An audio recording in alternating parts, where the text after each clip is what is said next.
Welcome to New Gameplay. Today I am Kyle Hilliard here with Marcus Stewart. What's up, Marcus? Hey, this isn't going well for whoever's piloting that plane. No, it is not going well for Mr. Wolfhound, which is the name of this game. It's called Wolfhound, where you play as one-man army Captain Chuck Wolfhound Rosetti as he infiltrates a heavily secret Axis base in the Bermuda Triangle where Allied forces have gone missing. Oh my! Wait, his name is Wolfhound Rosetti? Rosetti, like kind of close to the Animal Crossing character who gets mad at you when you reset your game. Okay, I was like, is he related to Tommy Vercetti from Vice City? No, that'd be quite the twist. Okay, but yeah, this is from the makers of a game called Chasm from developer BitKid. I remember that. Okay, I never played Chasm. Yeah, I thought it looked cool, but I never played it.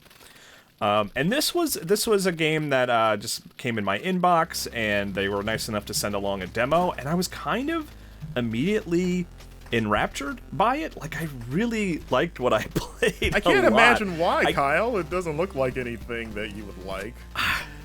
It's so funny because, like, I keep this year in particular. I mean, every year in the indie video game space, I keep like playing Metroid-inspired games. This is a heavily Metroid-inspired, platformer. And I keep thinking, like, I beat I beat The Lost Crown, Prince of Persia, and I'm like, that was great. I don't know if I can play another one of these years. And then Animal Well comes out, and I'm like, I guess I do have room in my heart for another one of these this year. And then I started playing this, and I was like, this is just a demo, and I was like, I really want to play more of this. This is not coming out till 2025.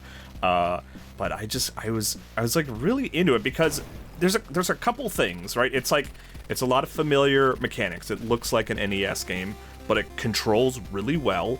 It just feels really good to move Mr. Wolfhound around. And then the other, like, funky thing, this is like such a specific thing that I am surprised I liked so much, is you have to manually reload your gun. Like you can see in the top right corner, it says ammo. Okay. And I don't know, there was something about that just gave, shooting a little bit more action, like a little bit more, you're involved in it directly, in a way that I was like surprised how much I liked. I liked running around the woods, the forest as this soldier, like shooting at monsters and having to reload my gun. It just feels good. And then the stuff that's kind of difficult to quantify about Metroid-inspired games is like the design, how it sort of gives you power-ups and stuff like that. Right. I felt it was like really clean and good, and I like the way that power-up it kind of made me think. Oh, what's that? Sorry, I was like, I like the way that power-up bounced on the landmines there. I do too, actually, because I remember it landed down there. I was like, oh, that sucks. I need that health, but I can't get it. And then it bounced around. I was like, oh, cool. So this is instead of turning into a ball, you can kind of crouch roll now. That's your new ability.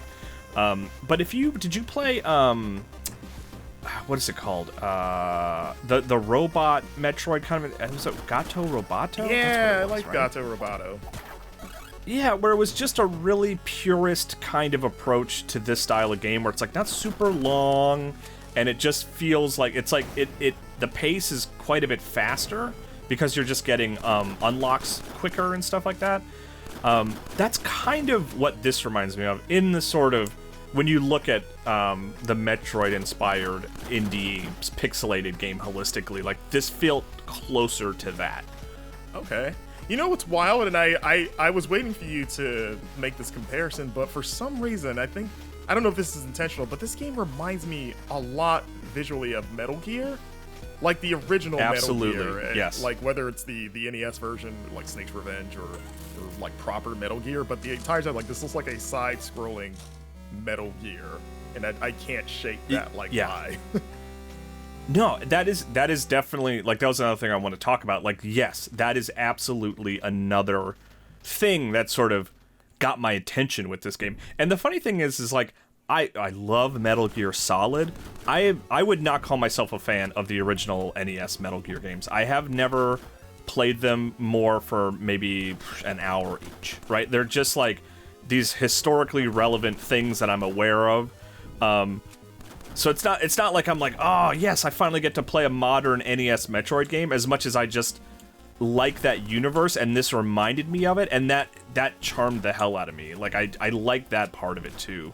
And I think if we asked the developers if they would consider Metal Gear an inspiration in this game, I don't know that they would, because you're not sneaking around. The story is pretty small. You're just a dude, like trying to figure out what's going on in like the Bermuda Triangle after your ship crashes. Yeah, you're also fighting a weird crab like spider thing, and I mean Metal Gear gets weird, but I don't think that's happened yet. Yeah, not yet. Fingers crossed. But yeah, so I don't know if Metal Gear serves as an inspiration, but visually, it reminds me of it. Yeah. Which again I like, and this was my pilot that I saved, so I found him, Mr. Jackie. That's good. And by the way, this is I pre-played here, so if you might see some sudden cuts to other gameplay here and there. Oh, I like that he had to put his hat back on. Yeah, I mean it's good pixel animation, right? Like specifically him putting on his hat, it looks really good. And then here, this is a little bit later in the game, I'm fighting, because like Nazis are in control here, so like you are finding Nazis and you're fighting Nazis and stuff, and this is a boss obviously where I'm fighting one in a tank. Yeah. And I found I've already abandoned it because I used all its ammo, but I did find another gun. Like my pistol has endless ammo, but I did find a gun that I can find ammo throughout the level, and basically I used all the ammo I had to get this boss's health down a little bit and switch back to the pistol. Yeah, Wolfhound's that's a real man fighting a tank with a handgun and not immediately getting blown away. That takes balls. Yeah, not since the days of Metal Gear Solid has one man taken on a tank.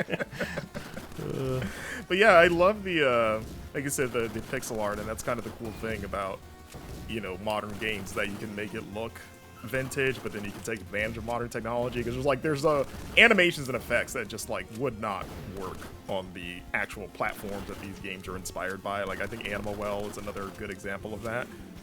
Yeah, lighting and stuff like that. Yeah, or just like the physics. Like there was that scene earlier when you dived in the water and the water reacted like realistically.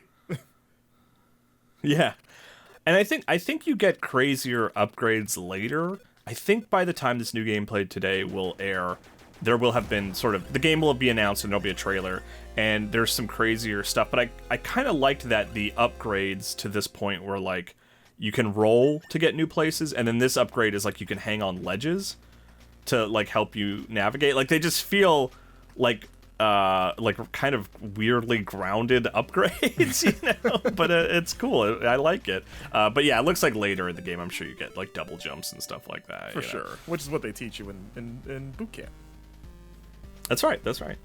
Yeah. To defy the laws of physics in order to get up to that ledge that you couldn't earlier in the level. Yeah, I noticed you've used that combat knife a few times. That like your only melee attack is.